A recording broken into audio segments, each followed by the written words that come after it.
Welcome to Mechanic. Today we have a 2015 Audi Q7, and on this vehicle we're going to show you how to be able to change your battery in your key fob in case you need to, say the buttons aren't working to unlock and lock the door, and you know that your battery in your vehicle is charged, and then it could be this faulty key fob. Also, when the key fob doesn't have a battery, the battery's dead, your push start button won't work because it won't recognize that the key's in the vehicle.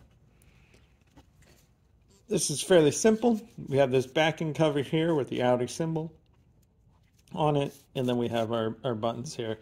So we want to come from the back, little screwdriver right in here where you would put your keychain, and then be able to pop this cap.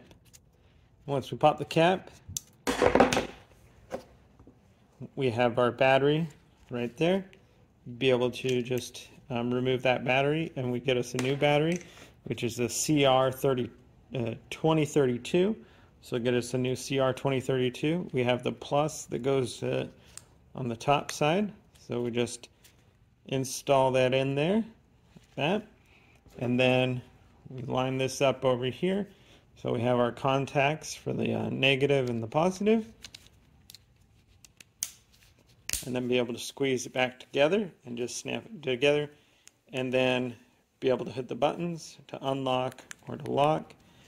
And that's also, we're going to want that red light that illuminates there.